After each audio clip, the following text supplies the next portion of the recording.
All right, hello, I'm Ryan Mosley with NP Dodge of Omaha, and this is the next video in our series on buying a home in Omaha.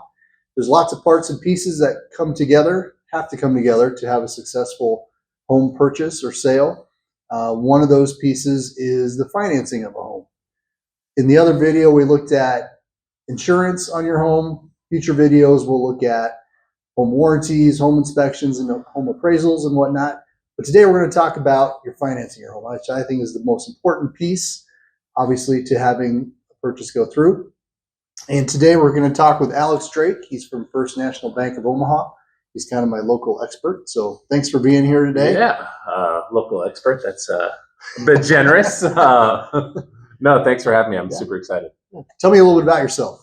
Where are you from? What have you been doing? Yeah, so I grew up in Papillion, actually. So I always say Omaha, but I grew up in Papillion, graduated from Papillion, La Vista, not South, as people always tend to ask that follow-up question. Played basketball and baseball growing up, played a couple of years of small college basketball, coached for a very long time, and been in banking since 2014 and moved into mortgage exclusively in 2017 and became an in-house Dodge lender back in July of 21. So just slowly growing my expertise in the field. Awesome. With somebody who's a first-time home buyer, it can be an overwhelming process of trying to figure out how to do it all. When should they talk with a banker? Like a few weeks before? How far out do they need to plan? Yeah, so and anybody who's seen my Facebook post, I feel like I've been preaching this for as long as I can remember. Right. Not only for first-time buyers, but anybody in the market, whether you're looking to sell, buy, whatever. I don't think you can start the process too soon. If you think you're a year out, have that conversation with your lender. Have that conversation with your realtor for several reasons. One, there might be something hidden on a credit report that you don't know about that you want to get cleaned up.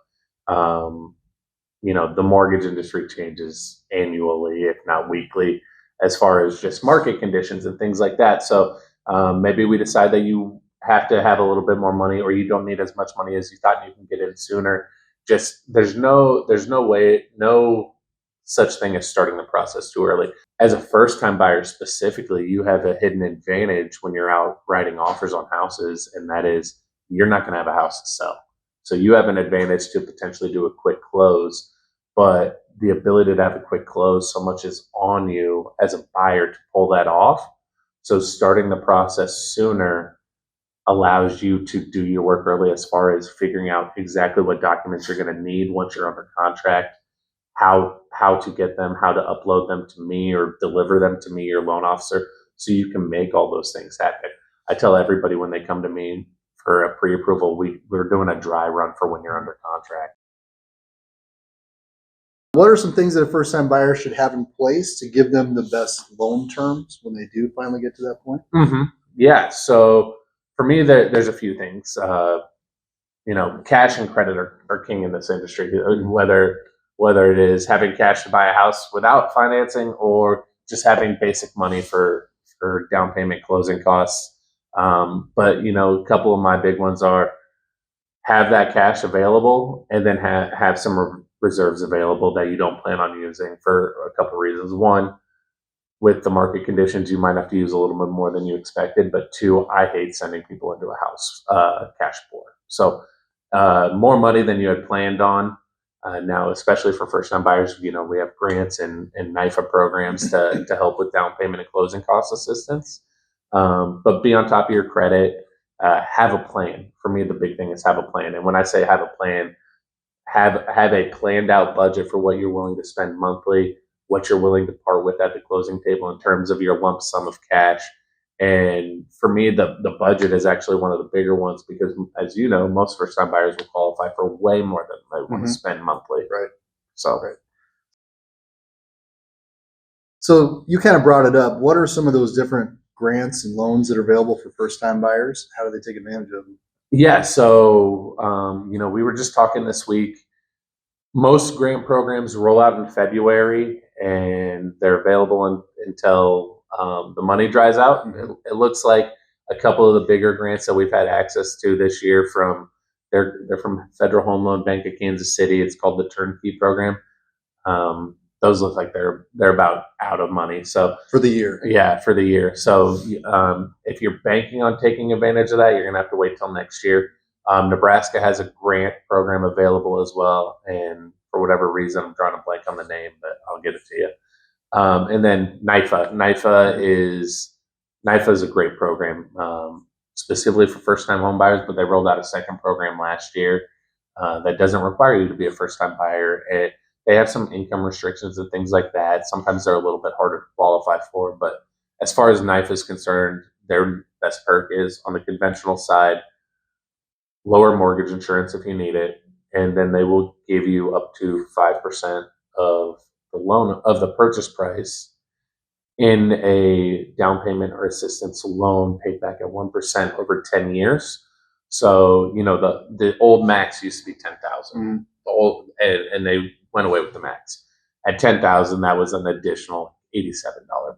So, I love that program. It does require a 640 credit score and a minimum of $1,000 out of pocket for the borrower. So, if you can get into a home for $1,000, that's a pretty good deal. Yeah. So, like I mentioned, I always recommend my clients talk to one or two different lenders, get some ideas. I've had clients that have gone to, we'll call it spaceshipmortgage.com, which, how do you compare to those? How do you recommend they compare these different lenders? Yeah. So this is one of my favorite questions about this industry because there's so many different ways you can look at it.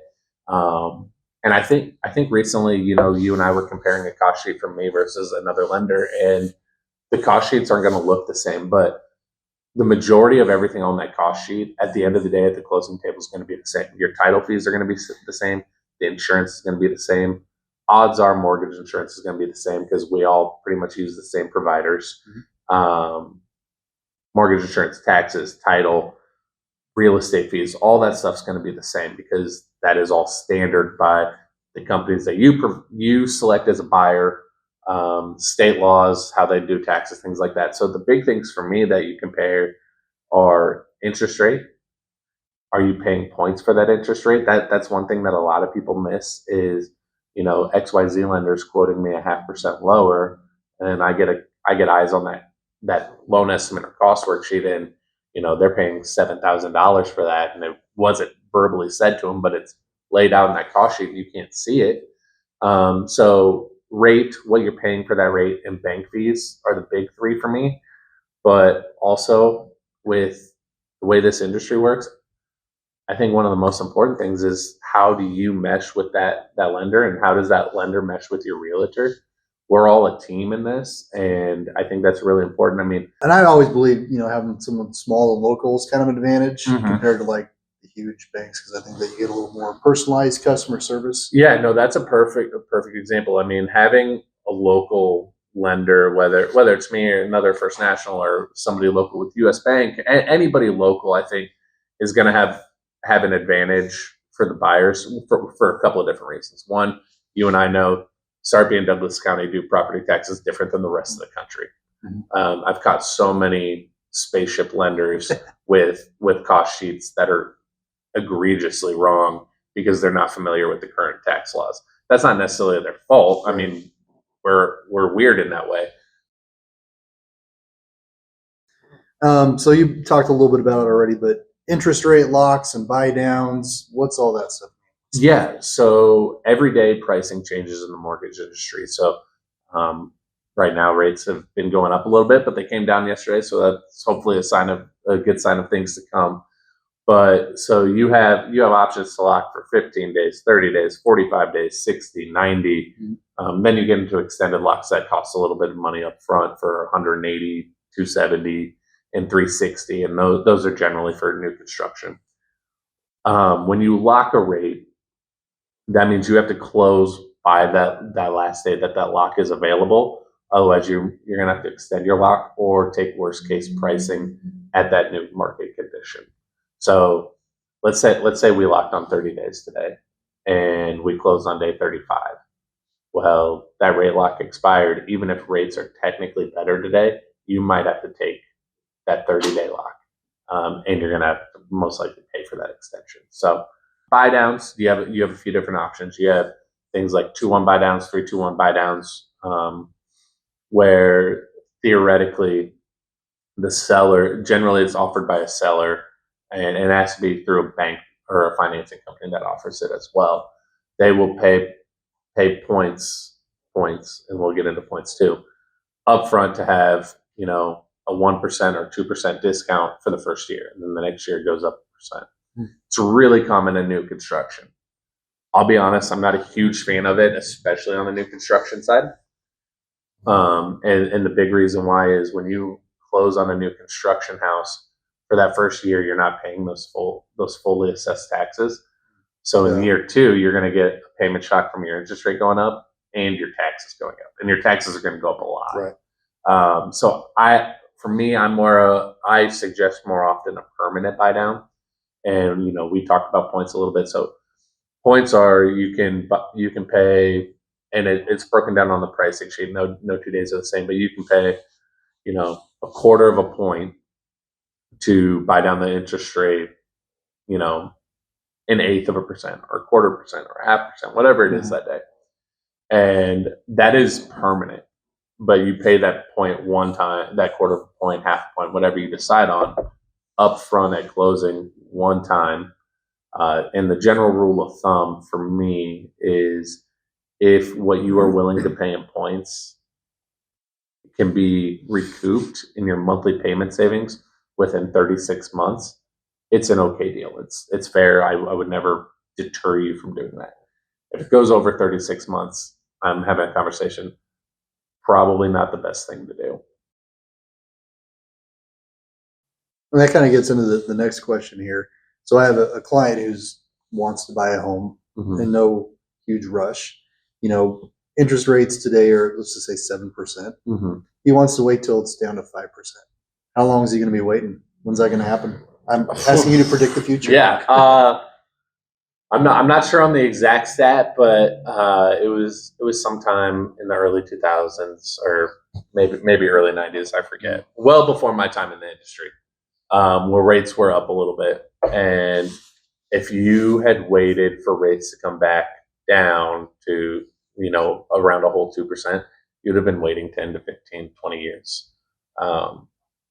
For me, and this is what I tell all my clients, the best time to get into a house is when you can afford it. I mean, I know rates are important, but I think more importantly is getting into that house, building that equity, having a manageable payment, not overspending, right? Like that's huge for everybody. That's a common thing in life, just not overspending across the board. But if you're going to wait, the one thing to consider is, and I just went through this exercise with a client, actually. They looked at a house in late 2021 when rates had started to come up a little bit, nowhere near where they were today. And he wanted to wait for them to get back down to 3. Well, they haven't gotten back down. They haven't got back down to 3. But when he was looking at that house, it was $345,000. Today, it is back on the market, and we're at 7.5%, between 7 and 7.5%. It is now for sale at $420,000. Now, here's the kicker, though. Let's say rates do come down. What do you think is going to happen when rates come down? It's going to look like 2020 all over again. If we get back down to 5%, prices are going to skyrocket. I mean, we're still operating at a shortage of inventory. Yeah. So, I mean, it's not easy to be a buyer at 7% today. No, it's not. But it's going to be even harder at 5 and 3%, because you're going to have a ton of people who, especially a first-time buyer. First-time buyers, I think the best time to get is when the rates are higher, because you have the least amount of competition. Yeah, competition drives up prices, drives up cash that you need to have. You're definitely not getting an inspection and things like that to give you peace of mind. So I understand the sentiment of wanting to wait for the rates to come down. I'm currently in the market myself. I get it. I really do. But I also know the reality of what's going to happen to that same house when rates come down to 5 and 4%. If they get back down there. So let's say my client does decide to go ahead and buy a home at 7%. And then down the road, interest rates are at 5%. Is it worth refinancing at that point? Like, how do you? Oh, absolutely. I mean, if rates move 2%, everybody should be refinanced, and that is bought in the last 18 months. There's no doubt about that. Now, depending on the program that they are in when they buy, it can be a little bit more difficult. I would imagine if they bought at 7% and they were looking to refi at 5, it's not going to be much of a problem to read because, like I said, your value is going to be there. So even if you took a home buyer's assistance loan, you're not going to have to worry about the LTV because your value shot up so much. What are some creative financing options in the home buying process? Yeah, so one of the most common ones I'm dealing with right now is, and as you know, people looking to buy their second or third house and upgrade. A big hurdle is having funds to close without selling a house because the contingency is kind of a turn down. So there's a few different ways we can do that. As long as you can qualify for multiple payments, you can look at a thing like a bridge loan. You can look at a 401k loan or a line of credit built off of investments if you have those. Or if you just have 5% plus closing costs and you still qualify, we can look at that and then do what's called a recast afterwards. And a recast afterwards is after you sell that house, you throw a lump sum at your mortgage, just strictly at your principal. There's some fees involved, and different investors have different fees, but the bank that services your mortgage will then be able to turn around, re-amortize that loan over the remaining months, drop your mortgage insurance potentially. And so, I mean, if you're going to net $150,000, it's a great deal to get in. So many people get caught up in, I don't have the funds to put down my 20% or my 10% or my 30%, whatever it is. Well, this is why we talk about doing the work early, meeting with your lender, and we find a bunch of different ways. And I always try and give my clients 3 to 4 different ways to achieve their goal because you never know what's going to happen.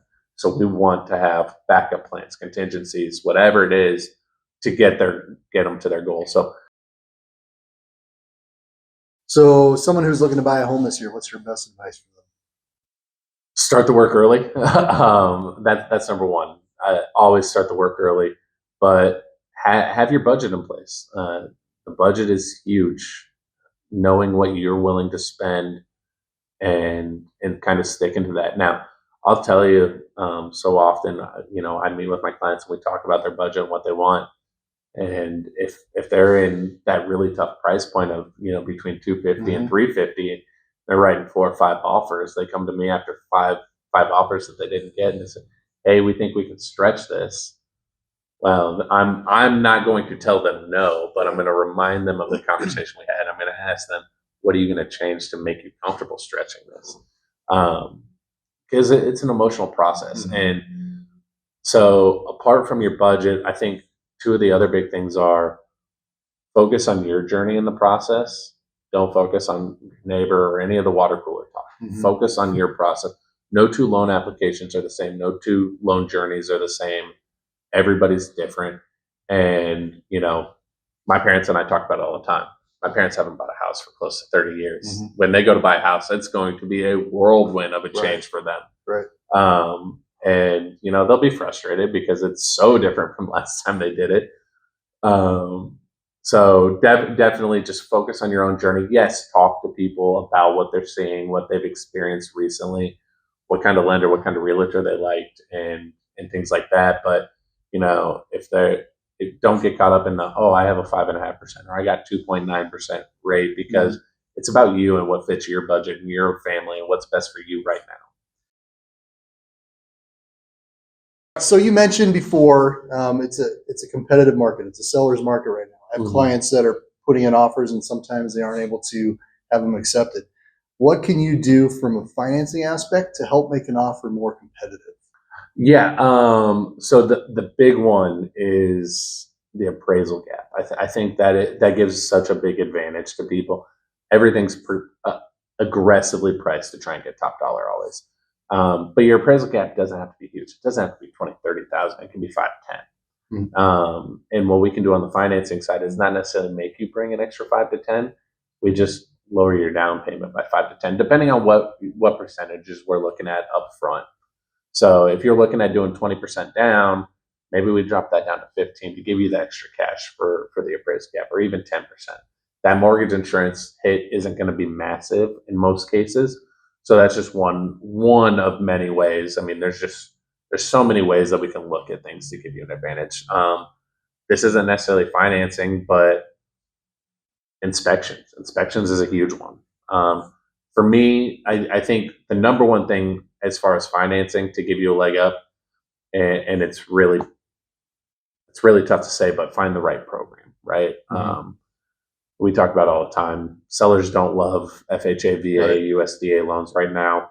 And even if you need the minimal down payment program, you can go NIFA and do 3% down or $1,000 out of pocket, stay conventional. If you're a first time buyer, conventional only requires 3% down for you anyways. So really trying to do everything you can to stay conventional, just because it's the cleanest financing for a seller. Right. Okay.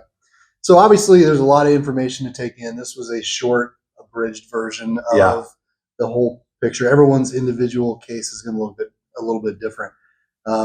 If you have other questions, feel free to reach out to myself or Alex. I'll put his contact information in the video description, and we can talk about how your individual needs are a little bit different, how we can best fit what your situation looks like in buying a home.